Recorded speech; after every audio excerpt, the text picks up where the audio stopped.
साधक ने साधना प्रारंभ की और उसके अंदर संतोष आया, अर्थात कामधेनु प्रकट हुई, तो उसकी चारों ओर कीर्ति फैल गई। जब कीर्ति फैल गई, और कीर्ति क्या है? धर्म का फल है। जब धर्म का फल मिला तो फिर आत्म संतोष की ओर, आध्यात्मिकता की ओर आगे बढ़ा। तो जब आगे बढ़ा तो इस संसार सागर का मंथन करते समय समुद्र मंथन में बताया गया कि ऐरावत हाथी निकला। हाथी सूक्ष्म दृष्टि का प्रतीक है, यानी फिर उसको आत्मशक्ति मिली, आत्मज्ञान मिला कि अरे ये संसार में एक ही आत्मा समस्त प्राणियों पर विराजमान है, समस्त प्राणी एक ही आत्मा से प्रकाशित हो रहे हैं, तो फिर कौन अपना, फिर कौन पराया?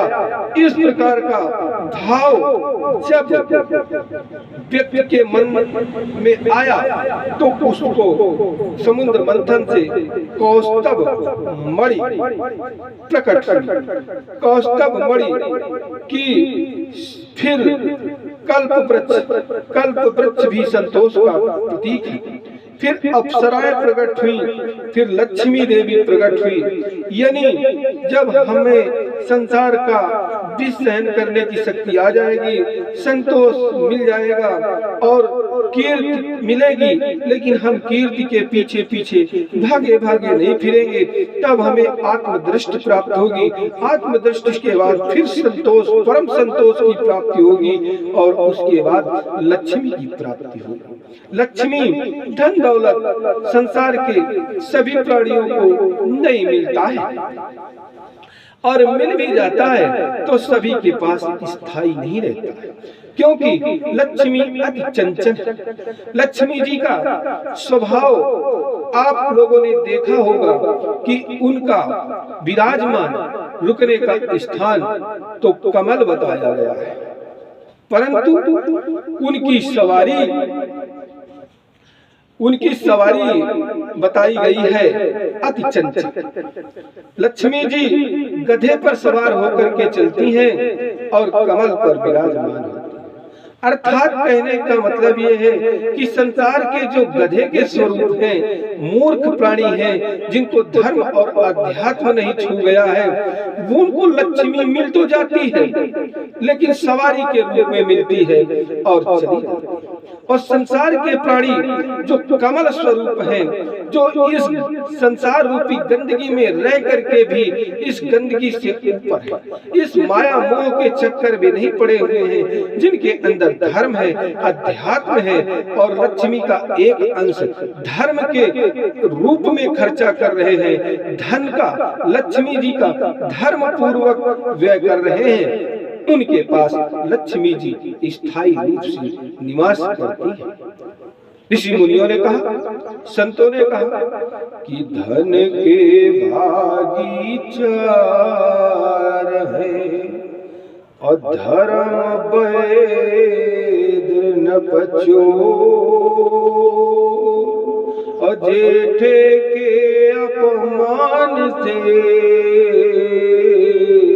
तीन करें हड़फोर। जो लक्ष्मी हमारे पास आई है उसके भागीदार चार। धर्म अर्थात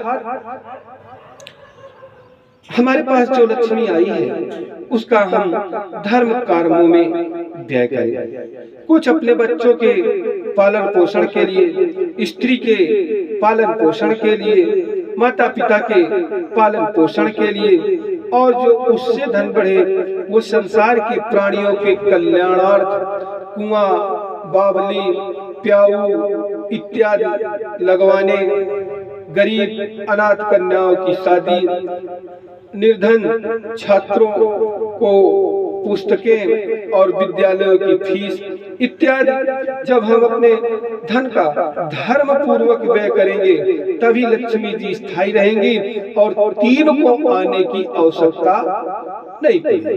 वो तीन कौन है? धर्म, व्यय, नृप, चोर।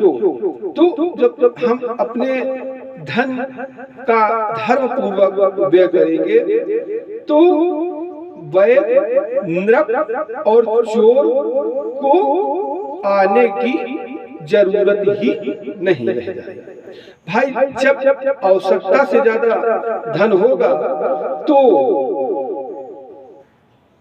फिर नप अर्थात राजा टैक्स के रूप में धन संपदा की मांग करेगा और चोर भी घात लगाएगा कि भाई फला सेठ, फला महाजन बड़ा पैसा वाला है और कैसे उसके महल में नकब लगाई जाए, सेंध लगाई जाए या उसके बच्चे का अपहरण कर लिया जाए।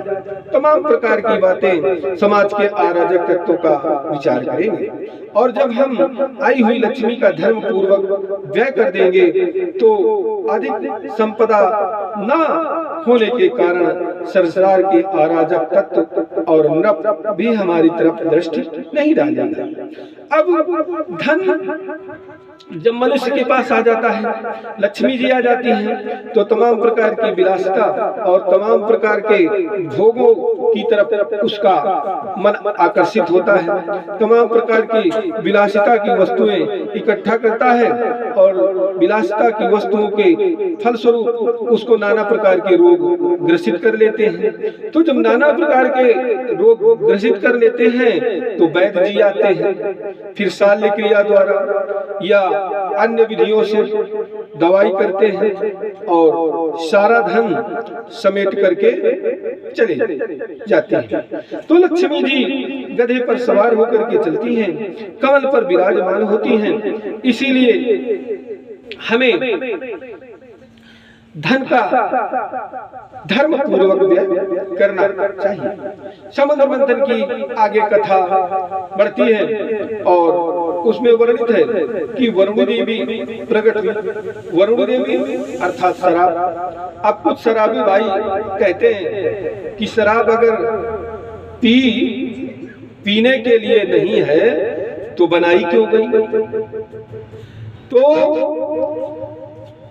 जवाब ये है कि संसार में तो बहुत कुछ है, लेकिन आपको अपनी बुद्धि से, अपने विवेक से सोचना है कि क्या सेवन करने से हमारा कल्याण होगा और क्या सेवन करने से हमारा सर्वनाश होगा। अब आपने विवेक का इस्तेमाल कीजिए कि क्या दारू पीने से, शराब पीने से आपका कल्याण हो सकता है, आपके दुखों की निवृत्ति हो सकती है। फिर आपकी समझ में ना आ जाए तो आप किसी अपने इष्टमित्र या परम हितकारी जो भी हो, सदगुरु हो, उससे सलाह लीजिए कि क्या मदिरा पीने से आपका कल्याण हो सकता है।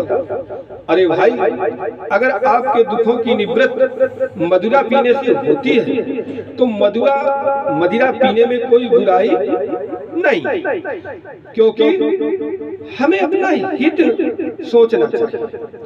आगे फिर प्रकट हुआ, धन्वंतर जी महाराज प्रकट हुए। सद्गुरु, वैद, वचन, विश्वास। जब मनुष्य के अंदर ये सब विवेक आ गया तो सद्गुरु जी उसको मिले। अब हमने पहले ही बताया था कि सद्गुरु की प्राप्ति बड़ी कठिन है और अधिकारी को ही